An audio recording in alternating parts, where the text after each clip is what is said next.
मम जीवं दव्यं जिह्वरवसहेण जीर्णे दिट्टम् देविन्दविन्दवन्दं वन्दे तं सपदा शिरसा।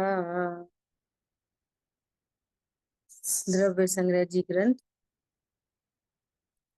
गाथा नंबर 48 पर हम लोग स्वाध्याय कर रहे हैं। अपना विषय आगे बढ़ते हुए प्रश्न किया कि ये राग द्वेष कर्म जनित है या जीव जनित। अपना विषय क्या चल रहा है, कह रहे हैं कि यदि तुम्हें सुखी होना है, मोक्ष मार्ग प्रकट करना है तो ध्यान करो, है ना। तो 4 प्रकार के ध्यान की बात हुई। आर्त ध्यान, रौद्र ध्यान, धर्म ध्यान और शुक्ल ध्यान। अब इन्हीं में 4 ध्यान की और बात हुई। पदस्थ ध्यान, पिंडस्थ ध्यान, रूपस्थ ध्यान और रूपातीत।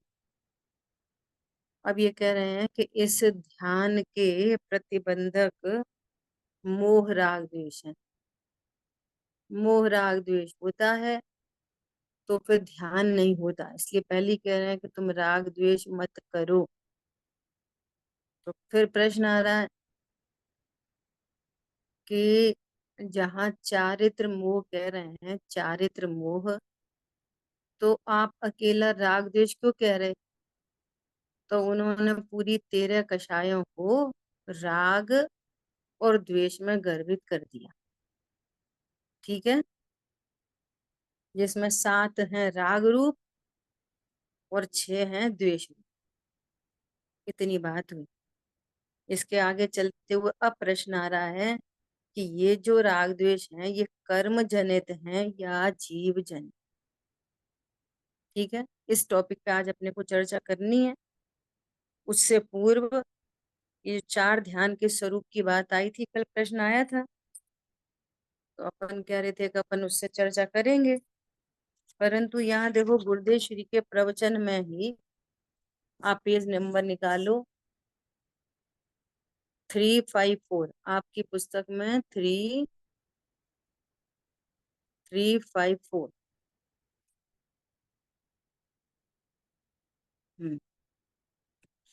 गुरुदेव श्री के प्रवचन में 354। बस बस अभी निकला ना, देखो। हम्म थोड़ा सा ऊपर करेंगे, देखो नीचे आ रहा है ना, पदस्थ ध्यान, पिंडस्थ ध्यान, बस इधर ही। ठीक है, देखो पदस्थ ध्यान किसे कहना, अरहंत आदि। देखो पद, पदस्थ मतलब जो विशेष पदों में स्थित है, ऐसे पंच परमेष्टि भगवान, है ना। ऐसे अनंत आदि पंच परमेष्टि जीवों का विचार करना, ये पदस्थ ध्यान है। ठीक है, पिंडस्थ ध्यान शरीर में रहे हुए आत्मा का ध्यान करना पिंडस्थ ध्यान है। अब सुनो, आत्मा में स्थिर होना वह निश्चय ध्यान है, और उस संबंधी विकल्प उठे वो व्यवहार ध्यान है। और ऊपर वाला तो व्यवहार ध्यान है ही है, पदस्थ ध्यान तो व्यवहार ध्यान ही है। पंच परमेष्टियों का विचार चल रहा है, समझ आई बात। पिंडस्थ ध्यान में 2 भेद बनेंगे, निश्चय और व्यवहार। पदस्थ ध्यान में निश्चय व्यवहार भेद बनेंगे कि नहीं, उसमें बनेंगे ही नहीं, वो तो ऑलरेडी पर लक्ष्य है ना, ऐसा। अब रूपस्थ ध्यान शरीर में रहे हुए सर्वज्ञ अरहंत का चिंतन करना रूपस्थ ध्यान है। अब ऊपर वाले में पदस्थ और रूपस्थ में अंतर क्या, ऊपर वाले में पूरे 5 परमेष्टि 5 पदों में विराजमान है, उन पदों का चिंतवन करना।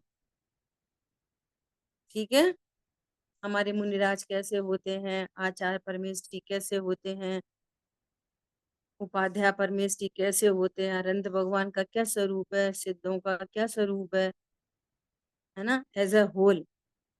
तो ये हो गया पदस्थ ध्यान। अब हम रूपस्थ मतलब कि अब अनंत भगवान अभी सशरीरी है ना, तो उसको कह रहा है रूपस्थ ध्यान। ठीक है, उसका चिंतन करना। जैसे महादेव विदेह में अभी सीमंदर भगवान विराज रहे हैं, उनका विचार करना सो रूपस्थ ध्यान है।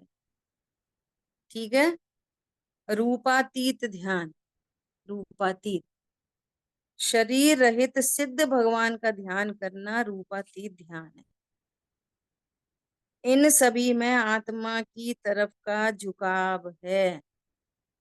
ये ध्यान कब संज्ञा पाएंगे कि जब इन सभी में आत्मा मुख्य है, तब ये ध्यान कहलाएंगे।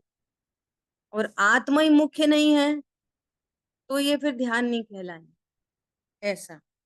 ठीक है, जहां तक अपूर्ण दशा है वहां तो राग होता है, वह भी पंच परमेष्टि की ओर झुकाव वाला होता है। इस प्रकार क्रमानुसार विचित्र शब्द से अनेक प्रकार का ध्यान जानना। ठीक है, ये 4 प्रकार के ध्यान की चर्चा अपन ने एट अ ग्लांस गुरुदेव जी के प्रवचन से देखा, और आप अन्य ग्रंथों में इसका विशेष स्वाध्याय कर सकते हैं। उषा बहन ठीक है, अभी हाँ जी देखो। दीदी, हाँ जी दीदी। और तत्व सूत्र में तो कहाँ मिलेगा दीदी वो? हाँ, वो मैंने भी आज देखा नहीं, इसलिए मैंने उस बुक से आपको भी बात नहीं की। मैं आपको कल बताती हूँ, ठीक है, हाँ ठीक है। वहां है कि नहीं। चलो, हाँ। अब आते हैं अपन अपने मूल टॉपिक पे, जो अपने को बहुत गंभीरता से समझना है, बहुत ही गंभीरता से समझना है। ठीक है, देखो, किसी भी वस्तु के स्वरूप को जानने के उपाय क्या कहे आगम में। आपको कोई सी वस्तु जाननी है तो उसको जानने के उपाय क्या कहे, कौन बताएगा, बोलो।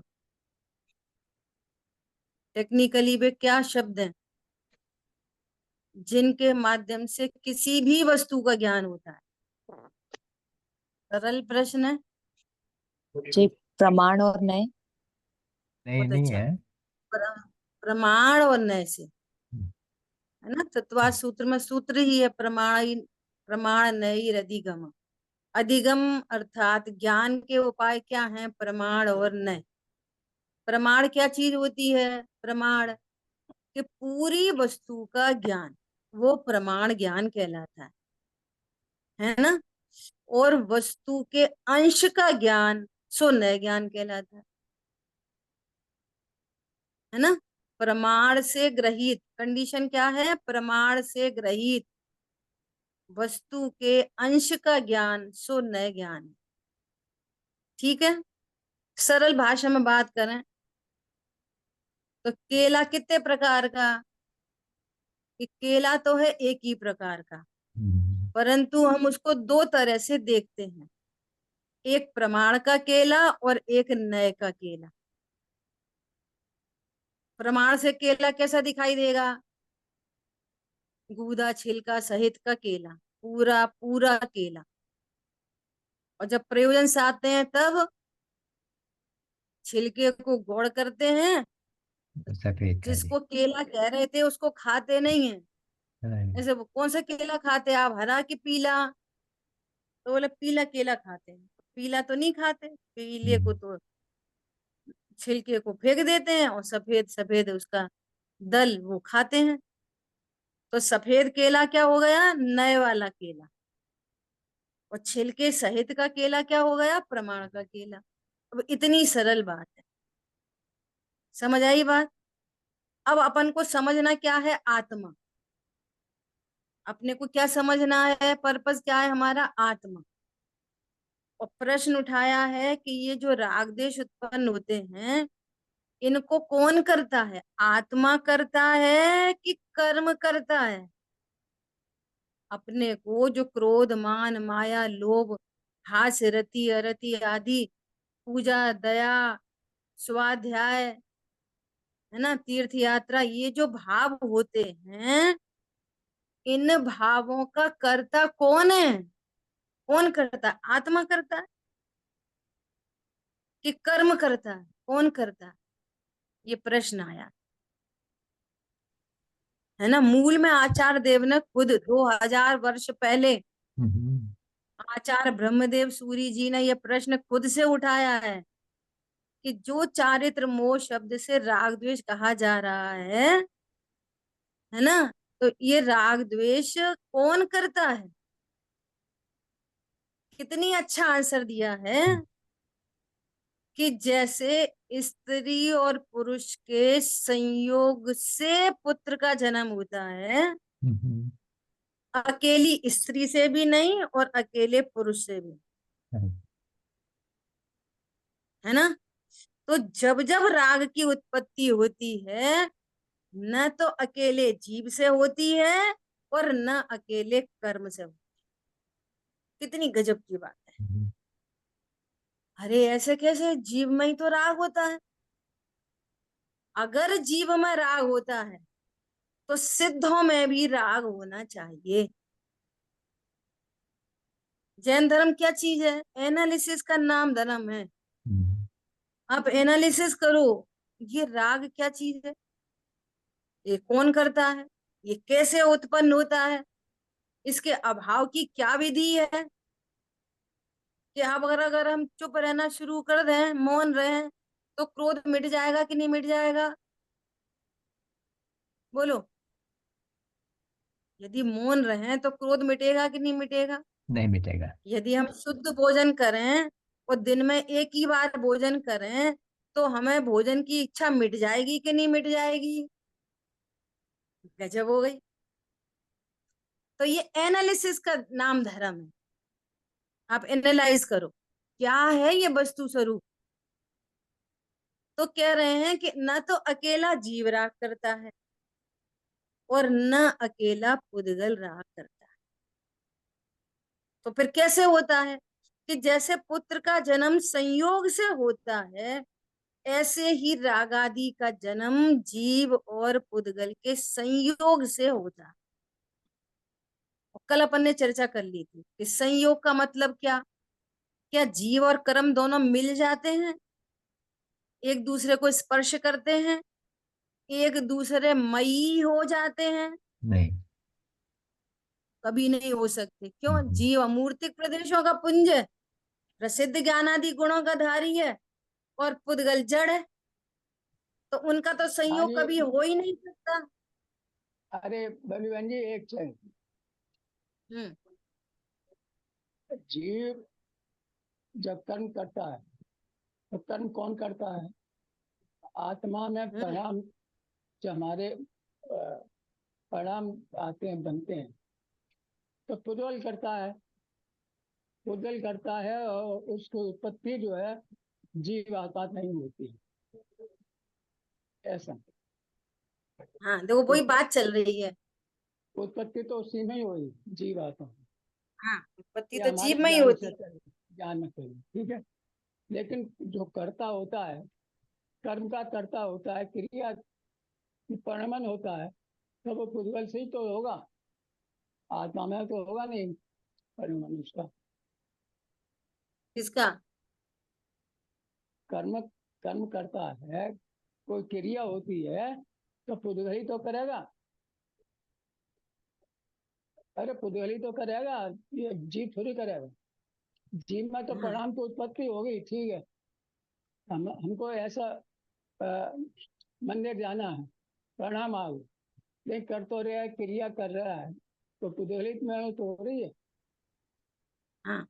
तो यहाँ जो विषय चल हाँ। रहा है तो ये शरीर हम्म, की क्रिया वाला विषय नहीं चल रहा। कि आगे। शरीर की क्रिया कौन करता है ये बात नहीं चल रही है। हम्म, बात अभी ये चल रही है कि राग कौन करता है।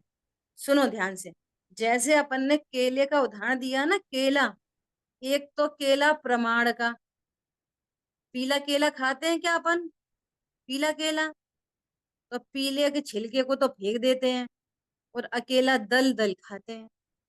तो क्या खाते हैं? सफेद केला। तो दो केला हो गए ना, एक तो पूरा केला और एक प्रयोजनभूत केला, दो केला हो गए। ऐसे ही आत्मा में एक प्रमाण की आत्मा और एक शुद्ध न की आत्मा, दो आत्मा। समझ आ गई बात? ठीक है, अब सुनो ध्यान से। तो यहाँ पर ये कह रहे हैं, जैसे अभी हाल आपने बोला ना कि उत्पत्ति तो जीव में ही होती है। तो कौन से वाले जीव में? कि प्रमाण के जीव में। ये राग की उत्पत्ति पुद्गल में नहीं होती। यहाँ पुद्गल को हाँ, के पुद्गल रूप में में नहीं। शरीर को नहीं लेना। यहाँ कर्म की बात चल रही है। पुद्गल के फॉर्म में किसकी बात चल रही है? कर्म की, शरीर की बात नहीं चल रही है ना। तो यहाँ क्या कह रहे हैं कि जब राग की उत्पत्ति होती है तो जीव में ही होती है। कोई ज्ञानावर्णादि कर्मों में राग उत्पन्न नहीं होता। ठीक है, ठीक है। इतनी बात नक्की हो गई। अब अपन इसी एंगल से चल रहे हैं। अब देखो, बिल्कुल कर्म से बात चले करेंगे। पहले पूरी बात सुनेंगे, समझने की कोशिश करेंगे, उसके बाद प्रश्न होगा तब प्रश्न पूछना, फिर वापस समाधान करें। ठीक। तो वन बाई वन अपन स्टेप टू स्टेप चलेंगे तो अपने को बहुत विषय क्लियर हो जाएगा। ठीक है, अब देखो कि ये जो जीव है ना, जीव, जीव क्या है? कि शुद्ध अशुद्ध पर्यायों का पिंड। जीव क्या है? ये कौन सा जीव हो गया? प्रमाण का जीव। प्रमाण का जीव कैसा है? शुद्ध अशुद्ध पर्यायों का पिंड। अर्थात ये जो अशुद्ध पर्याय उत्पन्न हो रही हैं, तो ये अशुद्ध पर्याय जीव में ही उत्पन्न होती हैं। अशुद्ध पर्याय कहाँ उत्पन्न होती है? जीव में ही लगा रहे हैं, जीव में ही उत्पन्न होती है। सुनना बहुत ध्यान से। यदि हमको अब इसका रिजल्ट, कल अपन ने बात की थी, निश्चय से जीव करता, व्यवहार से जीव करता, निश्चय से पुद्गल करता, व्यवहार से पुद्गल करता। अपन ये चारों पॉइंट्स पे चर्चा करेंगे। अब ये चारों पॉइंट्स पे चर्चा हमारी, ये वाली बात सही है, हम राइट ट्रैक से समझ रहे हैं, तो उसका रिजल्ट आना चाहिए वीतरागता या शुद्धात्मा की दृष्टि। तो आप सही समझ रहे हो। और अन्यथा हौच पौच चल रही है तो फिर बात क्लियर नहीं है। अब इस एंगल से, प्रमाण के एंगल से, जीव राग का करता है, ये हमें स्वीकार हुआ। इसका अर्थ ये है कि अन्य कोई जीव को राग उत्पन्न करा सकता नहीं। अनंत पर की नास्ति हो गई। द्रव्य स्वयं अपनी पर्याय रूप परिणमन करेगा कि कोई और उसको परिणमन कराएगा?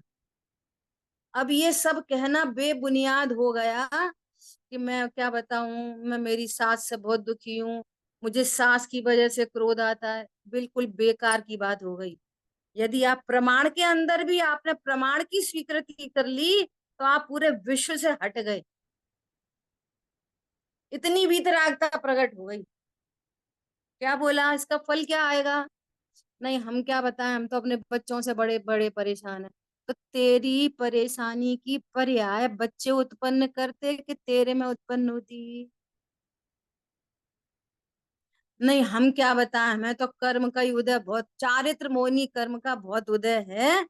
तो चारित्र मोहिनी कर्म है, वो हमको राग उत्पन्न कराता है, द्वेष उत्पन्न कराता है, क्रोध उत्पन्न कराता है, पूजा का भाव उत्पन्न कराता है, दया का परिणाम उत्पन्न कराता है। बोलो, कर्म की नास्ति किसकी और किसकी नास्ति? अनंत चेतन अचेतन पर पदार्थों की नास्ति। अच्छा। बाजार जाते हैं, साड़ी दिखती है तो साड़ी को देखकर खरीदने का भाव उत्पन्न होता है। समझ में आ रही बात? सब कि चाट का, असद्भुत है दीदी। हाँ, चाट का ठेला देखते हैं तो फिर हमको वो गोलगप्पे खाने का भाव किससे आता है? ठेला को देखकर। ये सारी बातें बेबुनियाद हो गई ना। इसका अर्थ है कि आपने अपने प्रमाण को स्वीकार किया। तो ये राग न तो पर से होता है, और सुनो दूसरा एंगल, इस प्रमाण में दूसरा एंगल, न किसी पर को करता है। जीव की लिमिटेशन राग की उत्पत्ति तक तो है, लेकिन कर्म बांधने की शक्ति जीव में नहीं। शरीर की क्रिया करने की शक्ति जीव में नहीं। उसकी लिमिटेशन कहां तक? मैं मंदिर जाऊं, ये भाव तो जीव में उत्पन्न होता है, परंतु मंदिर जाने की जो शरीर की क्रिया हो रही है वो जीव कदापि नहीं करता। नेवर। हरी बात समझ में? इसका अर्थ है कि आपने इस बात को समझा क्या, कि जीव ही राग को करता है। किस नय से करता है? कि निश्चय से करता है, निश्चय से। और ये कौन सा निश्चय लागू पड़ेगा? यह परिणमति स करता। जो जिसकी पर्याय है उसको उसी की पर्याय का कर्ता कहना, ये निश्चय नय का कथन है। ये निश्चय नय है। अब सुनना, अशुद्ध पर्याय का कर्ता कहना अशुद्ध निश्चय नय, और शुद्ध पर्याय का कर्ता कहना शुद्ध निश्चय। क्लियर हो गई बात? अब देखो इसमें से कितना अच्छा एक और सॉल्यूशन निकल के आ रहा है। क्या निकल के आ रहा है? यदि हम ये समझेंगे कि हमारी परिणति में राग का कर्ता हम स्वयं हैं, तो हम मिटाने की जिम्मेदारी भी हमारी हो गई एकांत रूप से।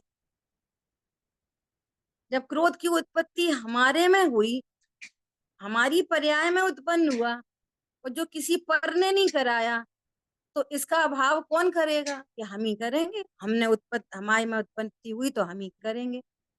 और अनादि से गड़बड़ क्या चल रही है? कि क्रोध की उत्पत्ति तो हो रही है हम में, और उपाय कर रहे दूसरे में। तुम ढंग से बोलो, तुम ढंग से रहो, हमसे अच्छे से बात किया करो, हम जो बोले वही करो, सुना करो। उपाय अब तक क्या करें? बच्चे सुधर जाए तो मैं सुखी हो जाऊं, बहू सुधर जाए तो सुखी हो जाऊं, पत्नी सुधर जाए तो सुखी हो जाऊं, पड़ोसी सुधर जाए तो सुखी हो जाऊं। सारे मिथ्या हुए कि नहीं हो गए उपाय? हो गए इसका पर में। मतलब आपने ये वाली बात स्वीकार की है कि नहीं करी? खाली कह ही रहे बस। रिजल्ट क्या निकल रहा है? बात ये सुंदर जी। राग मेरी परिणति में उत्पन्न हो रहा है, इसके 4 रिजल्ट निकल रहे हैं। क्या कोई और मुझे राग नहीं कराता, इसलिए मुझे किसी से द्वेष नहीं। समझ आई बात? मेरी लिमिटेशन राग तक ही है, इसलिए मैं अन्य किसी और का करता नहीं। तो भैया रोटी, इसका विस्तार करें ना अगर प्रैक्टिकल अप्रोच, तो प्रमाण की प्रैक्टिकल अप्रोच बहुत हो जाएगी। रोटी जल गई, किसने जलाई? तुम्हारी सीमा कहां तक है? राग तक। राग में भी लापरवाही तक। लेकिन रोटी जलाना जीव का काम नहीं। दूध उफन गया, किसने उफान दिया?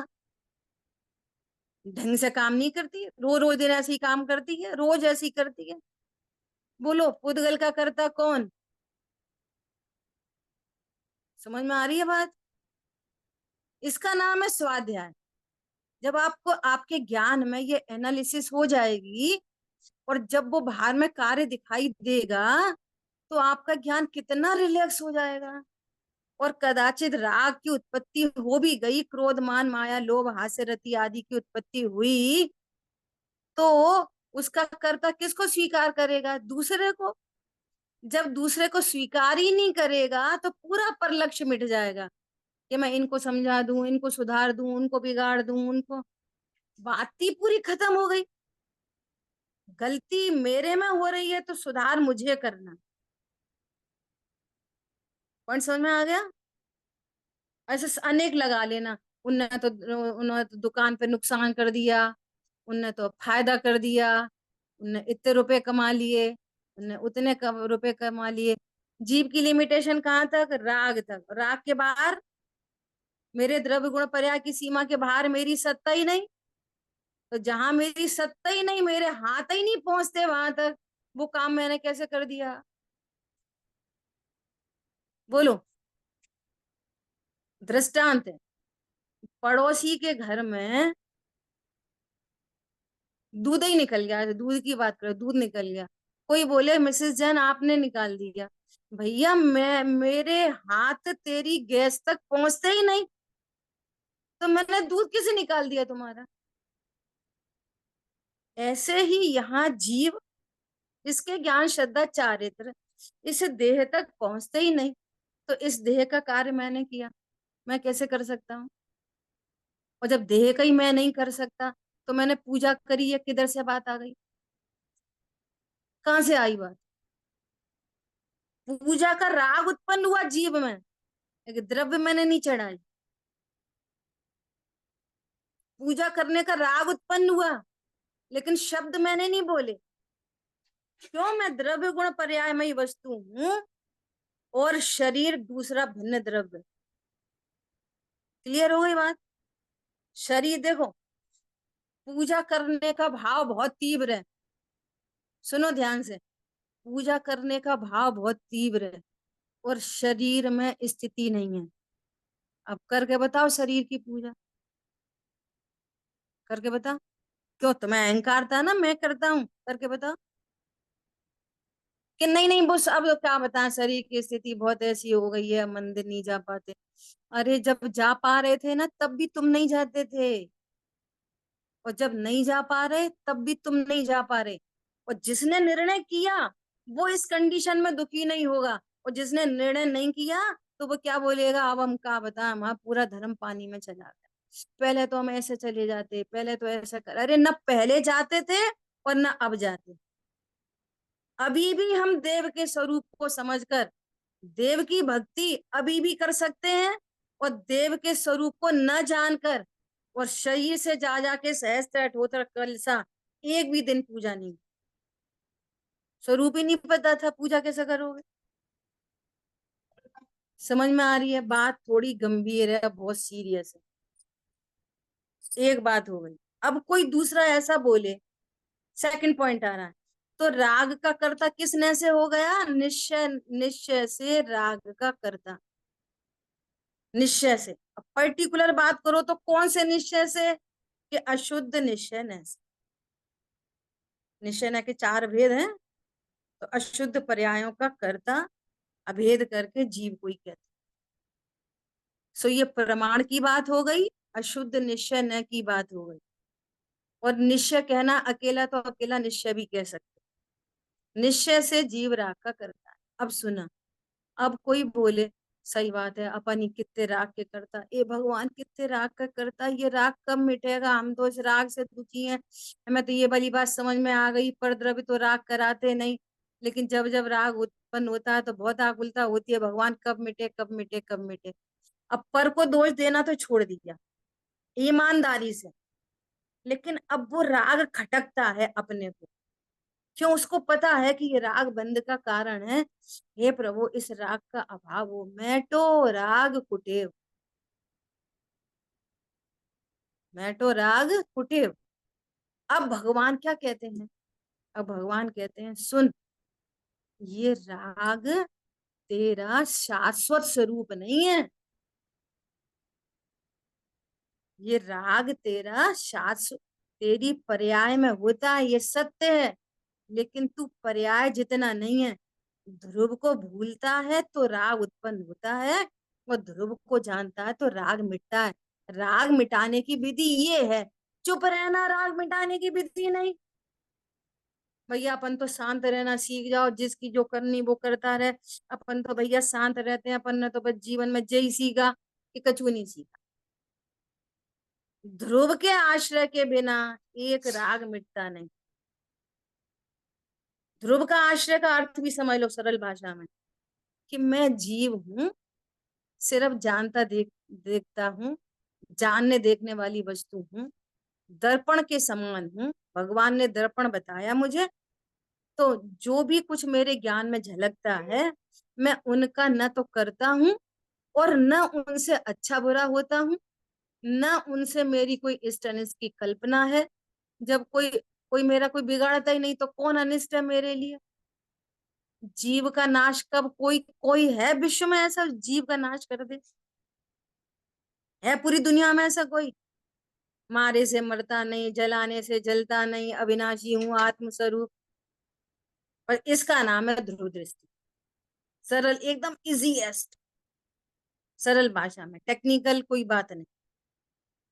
टेक्निकली बोलेंगे, अनंत गुणों का समूह अनादि अनंत एक रूप रहता है, वो कभी घटता बढ़ता नहीं, उत्पाद व रूप भी नहीं होता।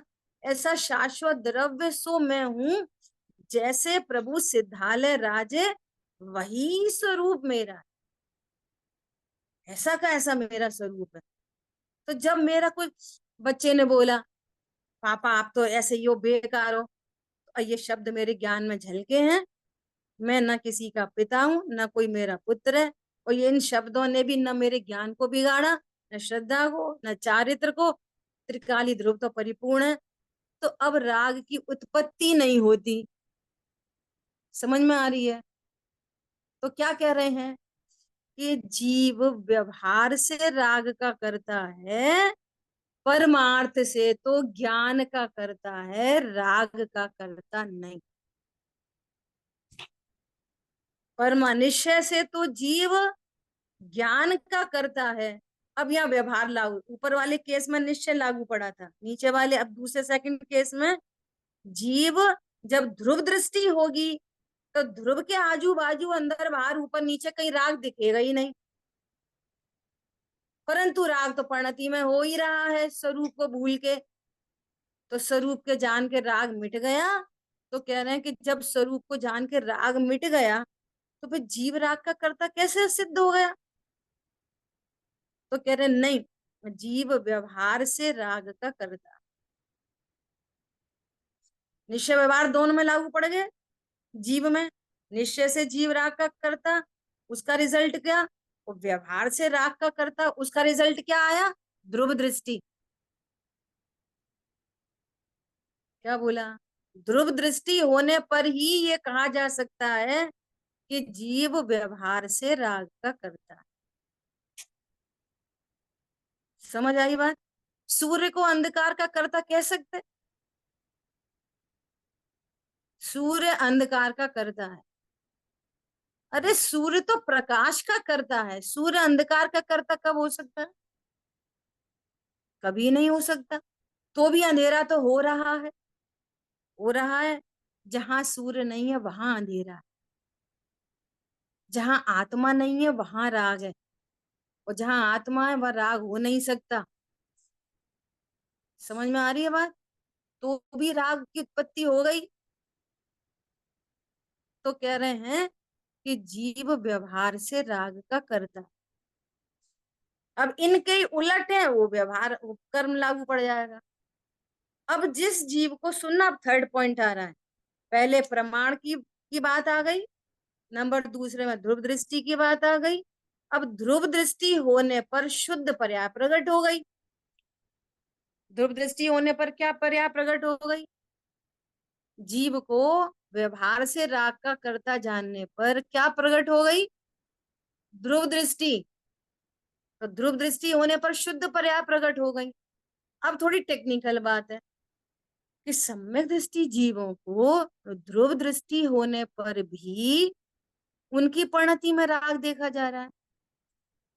चौथे गुण स्थान में, पांचवें गुण स्थान में, छठवें गुण स्थान में अब वो राग देखा जा रहा है।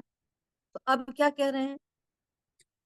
सुनो, इस राग का कर्ता निश्चय से कर्म है। निश्चय से इस राग का कर्ता कौन है? निश्चय से। क्यों? जीव तो अब शुद्ध पर्याय का ज्ञान का कर्ता तो त्रिकाली ध्रुव, और शुद्ध पर्याय का जब कर्ता कह रहे हैं जीव को, तो अब राग का कर्ता कौन? कि वो राग का कर्ता है कर्म, क्योंकि अब ज्ञानी को जो भी राग उत्पन्न होता है वो पूर्वबद्ध कर्म के उदय में होने से निश्चय से कर्म ही उसका करता है। छुट्टी समझ में आ गई बात? पंखा क्यों चल रहा है? कि करंट दिया जा रहा है। करंट ऑफ होने के बाद, स्विच ऑफ होने के बाद पंखा क्यों चल रहा है? कि पूर्व के करंट से। अभी हम कोई करंट नहीं दे रहे उसको, स्विच हमारा ऑफ है, स्विच हमारा ऑफ है तो भी पंखा चल रहा है। क्यों चल रहा है? नया करंट तो दे नहीं रहे, तो पूर्व के करंट से। समझ में आ रही है? जब शुद्ध पर्याय का कर्ता अब जीव है, तो अब राग का कर्ता कौन? देखो बहुत व्यवस्थित और एकदम क्लियर कट चर्चा चल रही है, और प्रश्न है वो तो पूछ लेना सबसे लास्ट में। सम्यक दृष्टि जीवों को जहां ध्रुव दृष्टि हुई, सेकंड पॉइंट पे आके ध्रुव दृष्टि हुई तो शुद्ध पर्याय प्रकट हुई। अब द्रव्य को शुद्ध पर्यायों का कर्ता कहा जा रहा है। अब शेष राग का कर्ता कौन? तो कह रहे हैं कर्म के उदय में हो रहे हैं, स्वभाव के आश्रय से राग मिटता जाएगा, कर्म मिटते जाएंगे और राग भी मिटता चला जाएगा। अब कौन से नय से कर्ता? निश्चय नय से कर्म कर्ता। और निश्चय नय से कर्म कर्ता का अर्थ क्या हुआ? ध्रुव दृष्टि और शुद्ध पर्याय का कर्ता, उसका ये रिजल्ट है। और आप लापरवाही करके बोलो क्यों भैया तुम्हें राग क्यों हो रहा? अब वो तो कर्म के उदय में हो रहा और ध्रुव का अता पता नहीं, तो तुम रॉन्ग वे पे जा रहे हो। चारों अपेक्षाओं में ध्रुव दृष्टि हो या वीतरागता की प्रकटता हो तो आप राइट ट्रैक पे हो, और कहीं का कहीं नए लगा रहे हो और तुम्हारे को साम्य उत्पन्न नहीं हो रहा, तो आप रॉन्ग वे से गाड़ी चला रहे हो और गलत तरीके से आगम का सेवन कर रहे हो। क्या कहा? नहीं हम क्या बताएं, वैसे हमें बात तो समझ में आ गई है। मैं चारित्र मोह का बहुत उदय है, बहुत बढ़िया। तो चारित्र मोह के उदय में राग हो रहा है तो बंद भी हो रहा है चारित्र मोह के उदय में, ये भी ध्यान रखना। अनंतानुबंधी है तो अनंतानुबंधी बंद हो रहा है। इस चारित्र मोह का उदय सम्यक दृष्टियों पर लागू पड़ता है। समझ में आ रही है बात? जिनको ध्रुव दृष्टि है, जो अपने को ज्ञान का कर्ता देखते हैं उनको, तब भी कह रहे हैं मैं ज्ञान का करता हूं कि मैं राग का करता हूं? नहीं, मैं राग का करता नहीं। सुन, तेरी परिणति में तो राग हो रहा है, वो कर्म है उसका करता, मैं नहीं हूं। ये निश्चय से कर्म करता, निश्चय से। और व्यवहार से कर्म करता मतलब कि जब जीव की परिणति में राग उत्पन्न हो रहा है तो निमित्त का ज्ञान कराने के लिए, ये जीव का त्रैकालिक स्वरूप नहीं है, ये ज्ञान कराने के लिए जीव की परिणति में राग है, तो व्यवहार से कर्म राग का करता है। ये व्यवहार न है, ये निश्चय नहीं है। समझ में आ रही है? ये चार अपेक्षाएं हैं, तो इन चारों अपेक्षाओं को यथा योग्य समझकर अपने को स्वभाव का आश्रय करना चाहिए। अब जितनी बात अपन ने अभी की सरलता से, उसको यहाँ पर पढ़ के फुलफिल करेंगे, फिर आगे चर्चा करेंगे। ठीक है? अभी सुनो ध्यान से। स्त्री और पुरुष इन दोनों के संयोग से उत्पन्न हुए पुत्र की भांति, चूने और हल्दी के मिश्रण से उत्पन्न हुए वर्ण विशेष की भांति, राग द्वेष आदि जीव और कर्म इन दोनों के संयोग जनित है। अकेली हल्दी हो तो ऑरेंज कलर नहीं आता, अकेला चूना हो तो ऑरेंज कलर नहीं आता, दोनों के संयोग से आता है। ठीक है? तो ऐसा यहाँ पर कह दिया। ऐसी राग की उत्पत्ति जीव और कर्म के संयोग से होती है। और संयोग का अर्थ क्या? कि जो भी कर्म के उदय में, घाती अघाती कर्म के उदय में जो भी स्थिति परिस्थिति बनती है, उनका लक्ष्य होने पर राग की उत्पत्ति होती है। इसका नाम है संयोग। बस इतना ही संयोग है। संयोग के नाम पर कितना संयोग? कि कर्म के उदय में प्रतिकूल संयोग बने, है ना?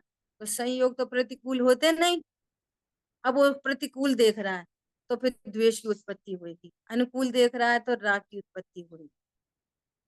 और अपने स्वभाव को देखे तो उनका संयोग ही नहीं करे तो, जिसको लोग बोलते हैं अटकता है, वो अटके नहीं, कर्म के उदय में अटके नहीं तो होगी नहीं राग की उत्पत्ति। तो ये संयोग जनित है ना।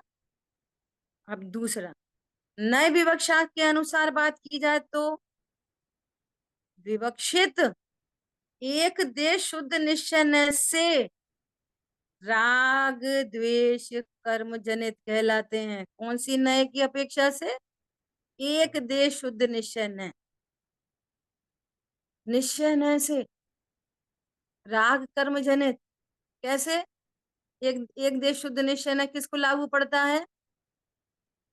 साधक जीवों को, जिनकी परिणति में आंशिक शुद्ध परिणति उत्पन्न हो गई है, रत्नत्रय जिन्हें प्रकट हो गए हैं। अभी बात करी ना। अब जीव शुद्ध पर्याय का करता है, ज्ञान का करता है कि राग का?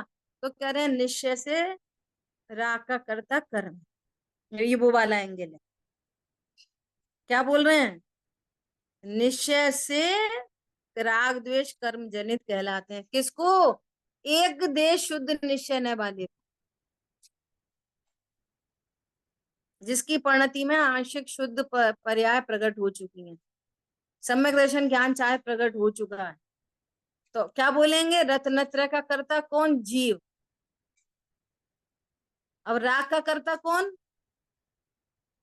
कर्म। कौन से न से? निश्चय से कर्म राग का कर्ता। ये अपना थर्ड पॉइंट में जिसको लिया, वहां पे यहाँ फर्स्ट पॉइंट में बात कर रहे हैं। और अशुद्ध निश्चय न से जीव जनित कहलाते हैं। अशुद्ध निश्चय न से जीव जनित कहलाते हैं। फर्स्ट पॉइंट जिसकी अपन ने फर्स्ट पॉइंट पे बात करी, 4 पॉइंट से बात करी ना, ये फर्स्ट पॉइंट से क्या? अशुद्ध निश्चय न से जीव जनित कहलाते हैं। क्यों? जिसकी पर्याय वो ही उसका कर्ता। तो निश्चय न से जीव राग का करता है। कौन से निश्चय न से? अशुद्ध निश्चय न से। ठीक है। यह अशुद्ध निश्चय न, ये अब देखो, अब बहुत बढ़िया टेक्निकल बात आ रही है। यह अशुद्ध निश्चय न शुद्ध निश्चय न की अपेक्षा से व्यवहार ही है। तो ऊपर निश्चय न से कह दिया, अब व्यवहार न से कह दिया। क्यों? परम शुद्ध निश्चय न से त्रिकाली ध्रुव के एंगल से देखेंगे तो राग किसमें? ये सेकंड पॉइंट लागू पड़ गया यहाँ। तो राग का कर्ता कौन? व्यवहार से जीव राग का कर्ता, परमार्थ से नहीं। परम शुद्ध निश्चय न से देखा जाए तो अशुद्ध निश्चय न व्यवहार है। चारों पॉइंट लागू पड़ गए यहाँ पे। पहले अपन ने इसलिए सरलता से स्टेप वाइज चर्चा कर ली, अब वो पूरे स्टेप यहाँ पे लागू पड़ गए। दीदी अब लास्ट सुनो, पॉइंट फिर से बताना दोबारा। देखो, यह अशुद्ध निश्चय न से रागादि का कर्ता, जो जिसको अपन प्रमाण से ले रहे थे ना, राग का कर्ता जीव है। ये अशुद्ध निश्चय न से देख रहे थे, है ना। और ध्रुव के लक्ष्य से देखोगे तो, ध्रुव के आशय से देखोगे तो तुम्हें राग मिलेगा ही नहीं। तो जीव व्यवहार से राग का करता, ध्रुव दृष्टि से जीव व्यवहार से राग का करता है, और प्रमाण दृष्टि से राग का करता जीव ही है, क्योंकि ये उसी की पर्याय है, किसी और की नहीं। न कोई और इसको कराता है, और न ये राग के अलावा कुछ और कर्म का, शरीर का, अन्य चेतन अचेतन पदार्थ का कुछ कर सकता। कर सकता नहीं। घड़ा बनाऊं ऐसा भाव तो जीव कर सकता है, लेकिन घड़ा नहीं बना सकता। समझ आ रही बात? मैं रोटी बनाऊं, ये भाव तो जीव सोच सकता है, लेकिन रोटी नहीं बना सकता। तो इसके लिए कहते हैं कि अगर तुम रोटी बना सकते हो तो 4 रोटी एक जैसी बना के बताओ, डॉट टू डॉट, उतनी गोल, उतनी ही वजन की, उतनी सिकी हुई, उतनी काली डॉट पड़े उसमें, उतनी बिल्कुल रेड डॉट पड़े, बिल्कुल सेम टू सेम 4 रोटी बना के, 4 छोड़ो 2 बना के बताओ, नहीं बता।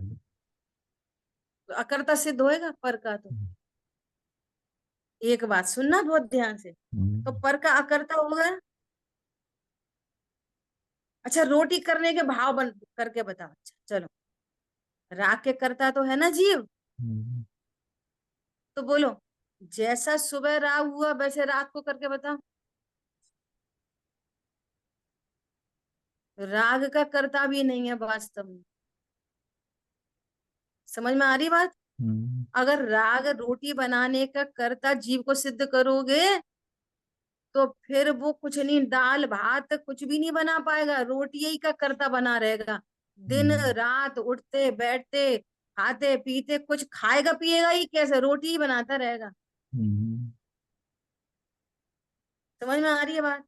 तो पता टेक्निकली क्या शब्द दिए हैं? नित्य कर्तृत्व का प्रसंग आ जाएगा यदि तुम करने चलोगे पर के और राग के। अब तुम्हें रोटी बनाने का ही राग उत्पन्न होता रहेगा तब पूजा का राग उत्पन्न नहीं हो सकता। और पूजा के राग के कर्ता बनोगे तो घराने का राग नहीं होगा, अब मंदिर ही में बैठे रहना, भूखे मरना पड़ेगा। समझ में आ रही है कुछ? इसका मतलब क्या है कि वो राग अपने स्वकाल में यथा योग्य होता है। वास्तव में ध्रुव भगवान आत्मा राग का कर्ता भी सिद्ध नहीं होता। अच्छा, अब ज्ञान का कर्ता, ज्ञान का कर्ता है। समझ में आ रही है? अब ज्ञान का कर्ता मतलब जो झलक जाए उस ज्ञान का कर्ता, इसको जानू उसको जानू ऐसा करता भी नहीं, कम जानू ज्यादा जानू ऐसा भी ज्ञान का करता नहीं। चॉइस नहीं है आपके पास, मैं इसको जानूंगा इसको नहीं जानूंगा। क्या बोला? और सर्वज्ञ परमात्मा के पास भी चॉइस नहीं है। उन्हें लोकालोक झलकते हैं, सभी को जानना पड़ेगा।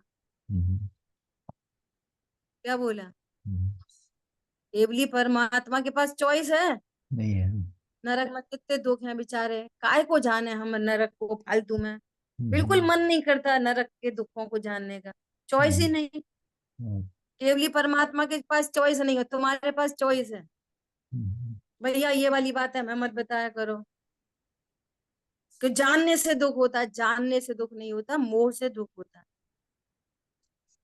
समझ आई बात? तो फिर क्या सिद्धि हो गई?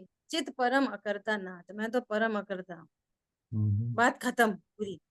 और जब मैं परम अकर्ता हूं तो मैं देह भी नहीं, और जहां देह अपनी नहीं तहां न अपनो कोई। इसका नाम है आज से समाधि में जीवन। सबसे निरपेक्ष हो गया ज्ञान, काम खत्म।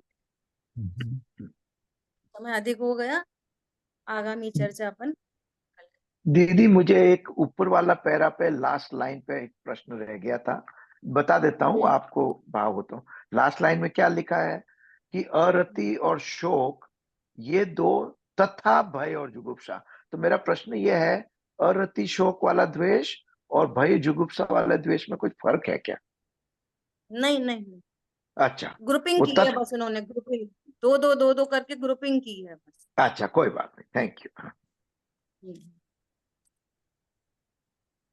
जिन वाणी के ज्ञान से सूझे लोकालोक, सो वाणी मस्तक नमन। दीदी कर लेंगे ना रुको। जय जिनेन्द्र सभी को। जय हाँ जिनेन्द्र कर सर लेंगे, जी। चर्चा अपन कर लेंगे। और आपका प्रवचन सार जी की बहुत गजब की गाथा है वो, मैंने आज उसको देखी थी, और उसके आगे पीछे की गाथाओं के भी कोड किया है वहां उन्होंने। उसको अपन कल प्रवचन सार जी से स्वाध्याय करेंगे, इसको पूरा करने के बाद। ठीक है। ठीक है। जय जिनेन्द्र, बहुत बढ़िया दीदी। जय जिनेन्द्र। जय जिनेन्द्र।